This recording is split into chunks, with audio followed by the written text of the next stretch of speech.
What's going on, everybody? Chuck here, and I hope you are having a fantastic day today. In this video, I'm going to show you how to get a thick, lush, green lawn without having to rip up the old one or using harmful herbicides like glyphosate. Now, most lawn renovations require you to kill the existing lawn dead and then wait weeks before you can even start. Not with this process, because this is something you can start today. Let's get into it.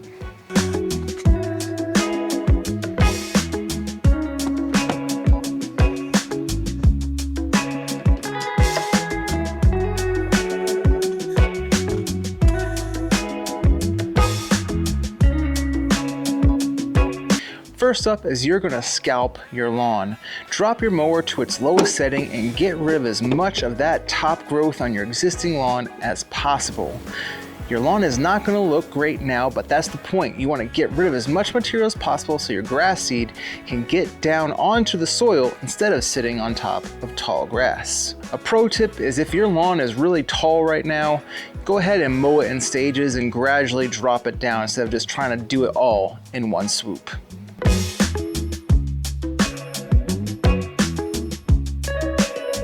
Three of these, got it. 30 of there. Next, dethatch. Thatch is a layer of dead grass, roots, and other junk that sits on top of the soil. A little bit of thatch is okay, but thick thatch layers prevent air, water, nutrients, and grass seed from getting to where they need to go. You can either rent a dethatcher, rent a power rake, buy a Sunjo dethatcher, which I highly recommend. Ego now has a dethatcher, or for really small yards, you can use a really stiff rake.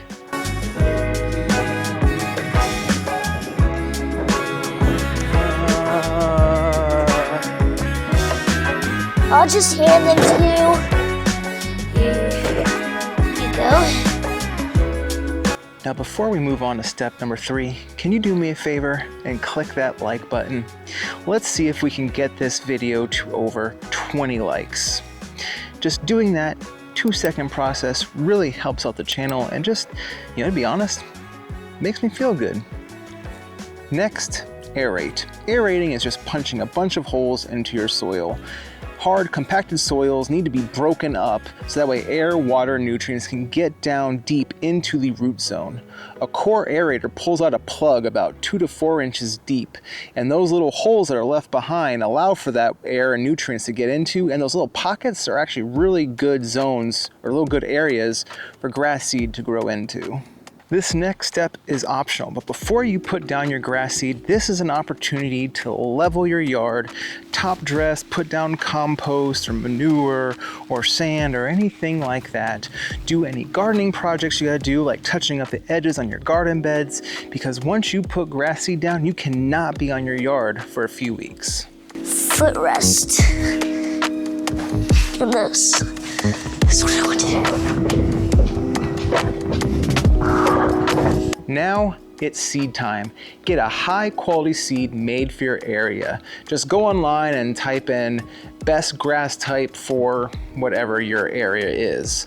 High quality seed matters most because good seed is going to germinate better and it's going to handle drought, disease, heat, foot traffic a whole lot better. Now, cheap seed may sound better when you're at checkout, but that cheap seed is going to end up resulting in weaker grass and more weeds because a lot of those cheap bags of grass seed have weed seeds in them. Now, your spreader choice, that's up to you. I'm using a drop spreader because I want to control where my grass seed goes because I have a smaller lawn space with flower beds and I want seed broadcasting into my flower beds. But if you have a big open area, a broadcast spreader is going to make things nice and quick. After seeding, hit your lawn with fertilizer. It's going to give your baby grass a boost just as it's getting ready to sprout. And here's the cool thing, you don't need to spend big bucks on fancy starter fertilizers. Go to your local co-op, go to your local big box store and get a bag that has the same 3 numbers on it, 10, 10, 10. 15, 15, 15, because that stuff is amazing and it costs way less. Just follow the directions on the bag for how to apply it. And when I say same three numbers, you see here, this is liquid fertilizer that I'm putting down, but it says 16, 21, 2, that's nitrogen, phosphorus, and potassium.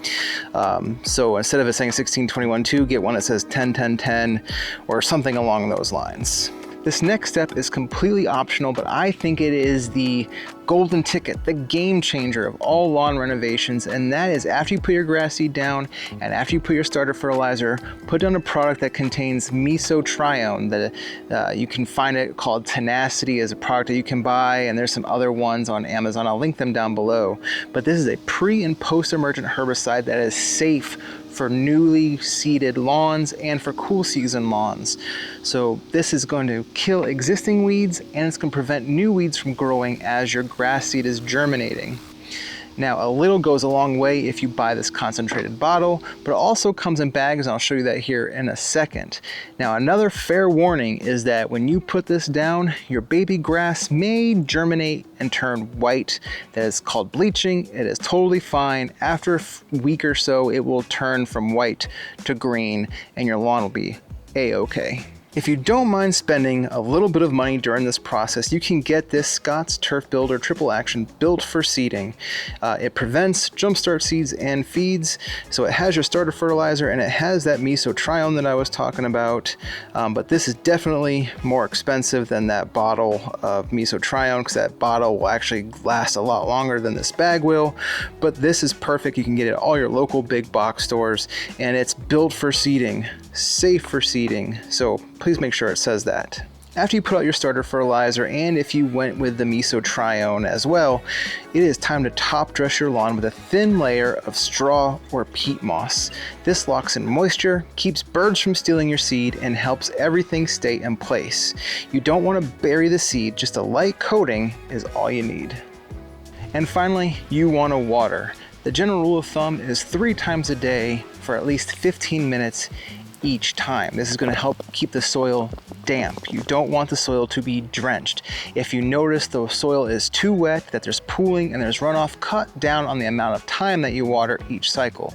Do this for the first few weeks as your grass seed is growing, and about the same time you do your very first mow, which is around 3-ish weeks depending on your grass type, you can cut down and water less frequently but more deeply, and that's going to help the roots dive down and find that water, which is going to help you have a nice established thick lawn. And that is pretty much it. Some grass types can start germinating in as quick as 4 days or take as long as 21 days. But the rule of thumb is when your lawn gets to 3 to 4 inches tall, you can go ahead and give it its first cut. That's going to help it. That's going to help encourage it to start to grow even more, send its roots down deeper and its shoots going up taller. If this video helped you out at all, please give it a thumbs up. Like I said, let's get this video to over 20 likes. If I helped you out at all as well, or if you enjoyed this content, please hit subscribe so you can follow along with me as I goof around in the yard as I have time. But anyway, I hope you all have a fantastic rest of your day, and God bless.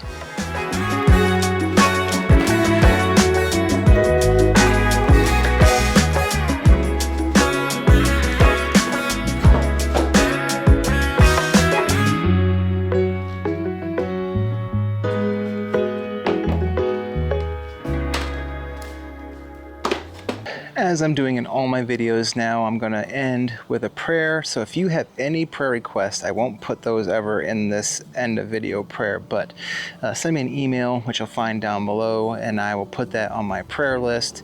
And those will be just between me, you, and God. So please send me any prayer requests. Take off the old hat. Dear Lord, in the name of Jesus, I just thank you for today, God. Thank you for all your blessings, even in times where I'm just feeling like nothing's going right and, it's just miserable. You are still there with me, God, and there's so many things I should look to and be grateful for, Lord. I just pray for our country. I pray for our president, that you just help us, God, and give this place peace, and just kindness, which is so desperately needed, it seems like these days. It's just people being kind to one another. But just be with our country, Lord God. Give our government wisdom, which is kind of funny to say out loud, but give them wisdom to lead us in a right direction that can not just help us now, but help our future generations, Lord. And I just thank you for all that you've provided me and my family. Just be with anyone that's watching this video, this prayer right now, God. Any prayer requests that they have, anything going on in their life that they need you, Lord. Be with them. I just thank you, God. In your name, amen. Anyway, I hope you all have a fantastic rest of your day. God bless.